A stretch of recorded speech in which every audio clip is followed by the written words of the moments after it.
ಜಾರಲ್ಲಿ ಶುಂಠಿ ಬೆಳ್ಳುಳ್ಳಿ ಪೇಸ್ಟ್ ಹಾಕ್ಕೋಬೇಕು, ಮತ್ತು ಹುರಿದಿರೋ ಮೆಣಸಿನ್ಕಾಯಿ ಹಾಕ್ಕೋಬೇಕು, ಚಕ್ಕೆ ಲವಂಗ ಮತ್ತು ತೆಂಗಿನಕಾಯಿ ಚೂರು ಮಾಡಿ ಹಾಕ್ಕೊಂಡಿದ್ದೀನಿ, ಮತ್ತು ಸ್ವಲ್ಪ ಕೊತ್ತಂಬರಿ ಸೊಪ್ಪು ತೊಳೆದಿರೋದು.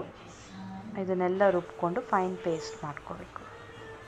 ಫೈನ್ ಪೇಸ್ಟ್ ಆದಮೇಲೆ ಒಂದು ಪ್ಯಾನಲ್ಲಿ ಕುಕ್ಕರಲ್ಲಿ ಪಲಾವ್ ಎಲೆ, ಚಕ್ಕೆ ಲವಂಗ ಮತ್ತು ಈರುಳ್ಳಿ, ಟೊಮೊಟೊ ಎಲ್ಲ ಹಾಕ್ಕೊಂಡು ಫ್ರೈ ಮಾಡಬೇಕು. ಎಲ್ಲ ಚೆನ್ನಾಗಿ ಫ್ರೈ ಮಾಡ್ಕೊತಾ ಇರಬೇಕು. ಇದನ್ನು ಸ್ವಲ್ಪ ಚೆನ್ನಾಗಿ ಸಿಮ್ಮಲ್ಲೇ ಸ್ವಲ್ಪ ಫ್ರೈ ಮಾಡ್ಕೊಳ್ಳಿ. ಫ್ರೈ ಆದಮೇಲೆ ತರಕಾರಿ ಎಲ್ಲ ಹಚ್ಕೊಂಡಿರೋದನ್ನ ಹಾಕ್ತಾಯಿದ್ದೀನಿ. ಕ್ಯಾರೆಟು, ಬೀನ್ಸು ಮತ್ತು ಬದನೆಕಾಯಿ ಹಾಕಿದ್ದೀನಿ, ಆಲೂಗೆಡ್ಡೆ ಹಾಕ್ತೀನಿ. ಇದೆಲ್ಲ ಹಾಕಿ ಒಂದು ಸ್ವಲ್ಪ ಅರಿಶಿನ ಪುಡಿ, ಒಂದು ಸ್ಪೂನ್ ಧನಿಯಾ ಪುಡಿ ಮತ್ತು ಉಪ್ಪು, ರುಚಿಗೆ ತಕ್ಕಷ್ಟು ಉಪ್ಪು ಹಾಕಿ ಬಾಡಿಸ್ಕೋಬೇಕು. ಬಾಡಿಸ್ಕೊಂಡ್ಮೇಲೆ ಫೈನ್ ಮಾಡಿರೋ ಪೇಸ್ಟ್ನ ಅದಕ್ಕೆ ಹಾಕಬೇಕು. ಹಾಕಿ ಚೆನ್ನಾಗಿ ಅದನ್ನು ಒಂದು ಸ್ವಲ್ಪ ಎಣ್ಣೆಯಲ್ಲಿ ಬಾಡಿಸ್ಕೋಬೇಕು. ಚೆನ್ನಾಗಿ ಎಣ್ಣೆಯಲ್ಲಿ ಬಾಡಿಸ್ಕೊಂಡ್ಮೇಲೆ ಅಕ್ಕಿ, ನೆನೆಹಾಕಿರೋ ಅಕ್ಕಿನ ತೊಳೆದು ನೆನೆಹಾಕಿ ಇಟ್ಕೊಂಡಿರೋ ಅಕ್ಕಿನ ಹಾಕ್ತಾಯಿದ್ದೀನಿ.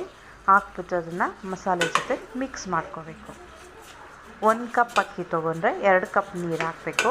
ನಾನಿಲ್ಲಿ 1.5 ಕಪ್ ಅಕ್ಕಿ ತೊಗೊಂಡಿದ್ದೀನಿ. 1.5 ಕಪ್ಪಿಗೆ 3 ಕಪ್ ನೀರು ಹಾಕ್ತಾಯಿದ್ದೀನಿ. ಚೆನ್ನಾಗಿ ಬಾಡಿಸಾದ್ಮೇಲೆ ನೀರು ಹಾಕ್ಕೋತಾ ಇದ್ದೀನಿ.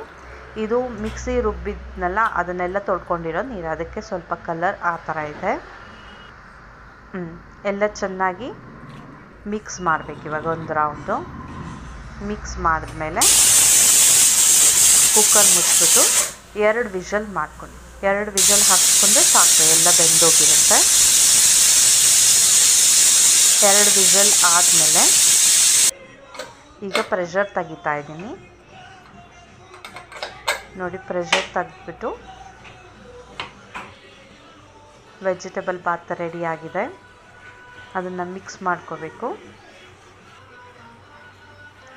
ಹೀಗೆ ಎಲ್ಲ ನೀಟಾಗಿ ಸ್ವಲ್ಪ ಮಿಕ್ಸ್ ಮಾಡಿಕೊಂಡ್ರೆ ವೆಜಿಟೇಬಲ್ ಬಾತ್ ರೆಡಿ.